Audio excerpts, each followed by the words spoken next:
मन था आश्रम में भगवान, सब जल गया, कुछ भी नहीं बचा है प्रभु। अब ये है कि हमारी आँख खुल गई तब हम जान पाए, नहीं तो हम भी जल जाते प्रभु। हम बाबा नेकराम जी का आश्रम तहसील फतेहपुर के नज़दीक ग्राम खेरिया में पड़ता है।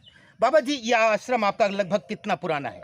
अब ये भगवान लगभग 60-65 साल पुराना तो अवश्य है, क्योंकि संत का आश्रम जलकर हुआ खाक।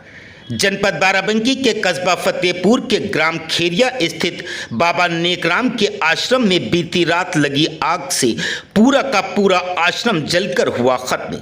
वहीं बाबा नेकराम कुछ अज्ञात लोगों पर आश्रम में आग लगाने का शक जाहिर कर रहे हैं। जय हिंद दोस्तों, आप देख रहे हैं बीबीटी न्यूज भारत और मैं हूं आपका दोस्त रिजवान मुनीर। बाबा जी, कुछ अज्ञात लोगों पर इल्जाम लगा रहे हैं कि बीती रात बाबा के आश्रम को कुछ लोगों ने आग लगा दी। बाबा जी से, एक संत से किसी की क्या दुश्मनी हो सकती है और क्यों दुश्मनी हो सकती है, और इतनी दुश्मनी क्यों हो सकती है कि कोई इनके आश्रम में आग लगा दे? बाबा जी क्या हुआ था, पूरी घटना को विस्तार में आप बताइए। कैसे आग लगी और किन किन लोगों का नुकसान हुआ? क्या कोई जान माल का भी नुकसान हुआ? जी भगवान, जो सामान था आश्रम में भगवान, सब जल गया, कुछ भी नहीं बचा है प्रभु।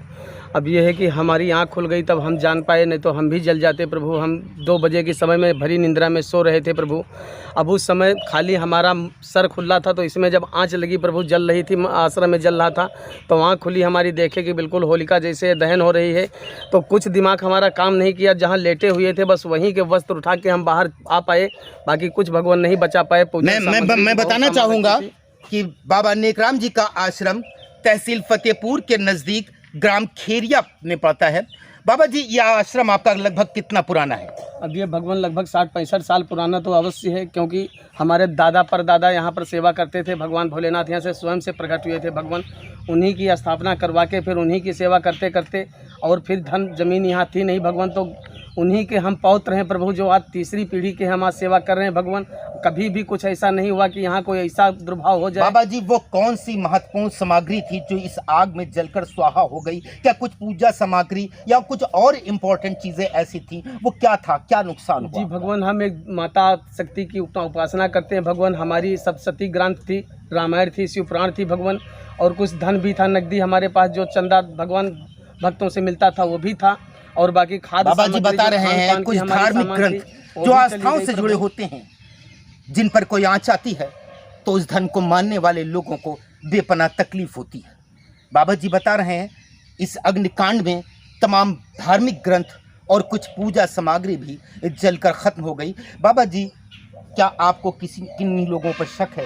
अब प्रभु हम निंद्रा में थे, अब शक क्या बताएं भगवान। इस पे तो केस बहुत दिन से चल रहा प्रभु। कैसा केस? अब केस चल रहा भगवान, ये मरैया हटवाने की बात चल रही थी। तहसीलदार स्थल से मुझे पत्र मिला था कि इसको मरैया को 2 महीने के अंदर, 15 दिन के अंदर खाली करो भगवान, लेकिन हम खाली नहीं किए थे, धरना दिए थे। क्यों आपको यह मिला था? ये भगवान बता रहे थे सरकार की जमीन में रह रहे हो, तो हम बोले कि भगवान, संत अगर सरकार की ज़मीन पर नहीं रहेंगे तो क्या आम इंसान रहेगा भगवान? संतों की कोई ज़मीन ही नहीं होती, परमात्मा के आनंद भजनादारी होते हैं, भजनानंदी होते हैं, उनको तो जंगल। मैंने सुना कि वर्तमान एसडीएम जो है उन्होंने आपको कोई आश्वासन दिया था। जी दिया था भगवान के लिए। तो उस आश्वासन की क्या हुआ? क्या उस आश्वासन का कोई अमल हुआ? कोई अमल नहीं हुआ भगवान। नेकपाल साहब 1-2 बार फ़ोन किए, बाकी आए थे बे कुछ अधिकारी। ग्राम खेरिया निवासी कुछ लोगों का कहना है कि वे सभी कभी भी इस आश्रम में जाना पसंद नहीं करते हैं। बाबा नेकराम जी पर ग्रामवासियों द्वारा उठाए जा रहे हैं अनेक सवाल। आश्रम के बारे में आपको क्या मालूमात है? कुछ ऐसा महत्वपूर्ण जो लोगों को जानना जरूरी है, क्या है ऐसा? बात सही, आदमी बैठते नहीं, बैठते हैं, नचेरी पचेरी कोई जाता तो नहीं है।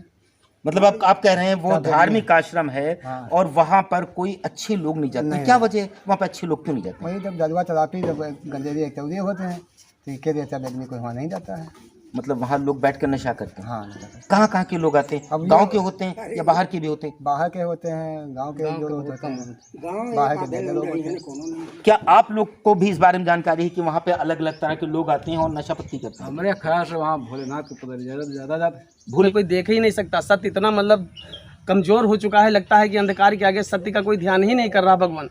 और हम एक ऐसे समय यहाँ पर जब भारत की वर्तमान सरकार भारत को हिंदू राष्ट्र बनाने की घोषणा कर रही है, ऐसे समय में एक संत को परेशान किया जा रहा है, उसके आश्रम में आग लगा दी जाती है। तो ऐसे समय में क्या कहा जाए कि वर्तमान सरकार संतों की किस प्रकार सेवा कर रही है, जबकि यूपी के मुखिया स्वयं एक संत हैं, एक योगी हैं और एक पुजारी हैं एक मठ के।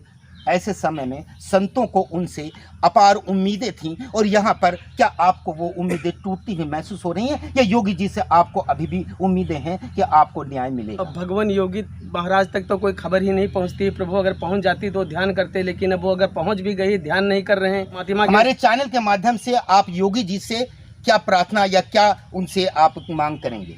बस मैं यही मांग करूंगा कि हे प्रभु, अगर हमारी आवाज़ सुन रहे हैं आप तो इस आश्रम की तरफ एक बार आप ध्यान कर लीजिए प्रभु, क्योंकि ये संत भोलेनाथ यहाँ से स्वयं धरती से प्रकट हुए थे प्रभु।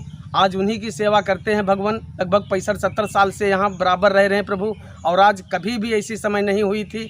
और आज हमारे आश्रम की ये दशा हो गई भगवान कि आज हमको खाने की भी एक दाना नहीं हमारे पास बचा है, ना भगवान हमारे पास पहनने के वस्त्र बचे हैं। बाबा जी, उस समय कौन कौन लोग यहाँ पर थे आपके आश्रम में जब ये आग लगी? भगवान उस समय तो कोई नहीं था भगवान। जब हम फोन किए तब मशीन वाले आए हैं, बुझाने वाले आए हैं। रात का कौन सा अकेले मैं ही पहर था? भगवान। कितने बजे लगभग? वो भगवान लगभग 2-2:30 बजे की समय थी प्रभु। आप आश्रम में अकेले थे? जी भगवान, भयानक अकेले भयानक निद्रा में सो रहे थे। आपने फायर ब्रिगेड को फोन किया? जी, जैसे गाड़ी लगभग कितने समय के बाद आ गई? वो भगवान लगभग 15 मिनट के अंदर 15 मिनट में आ गई, यानी उन लोगों ने अपनी ड्यूटी ठीक जी से विधिवत निभाई ड्यूटी भगवान। बाबा नेकराम जी के बारे में अगर एक संत की तरह से उनको लिया जाए तो एक संत की तरह से आप उनको 10 में से कितने नंबर देना चाहेंगे?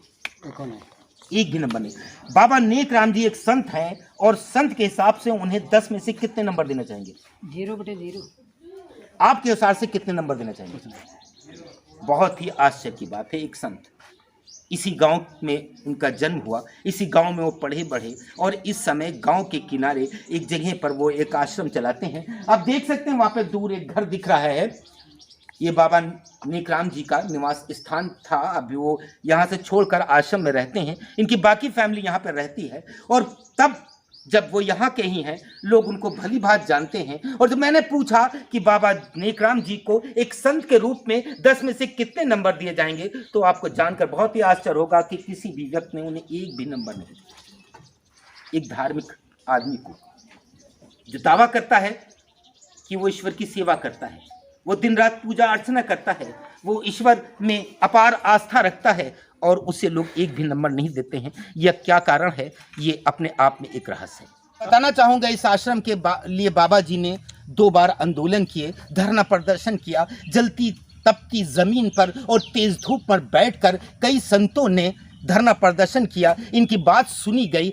यहाँ के वर्तमान एसडीएम ने इनको आश्वासन दिया कि बाबा जी आपके आश्रम को कोई ना कोई स्थान दिया जाएगा और यथा स्थित बनाई रखी जाएगी। बाबा जी कुछ ऐसा ही आश्वासन दिया गया था? जी भगवान, एसडीएम साहब ने बढ़िया आश्वासन दिया था, लेकिन कोई अमल नहीं हुआ और जिसका नतीजा आज आपके सामने है। आप देख सकते हैं आश्रम का ये बुरा हाल, जो पूरा जला हुआ आश्रम। मैं चाहूंगा कैमरामैन से कि मेरे साथ में आए और वो दिखाए। आप देख सकते हैं यहाँ पर जली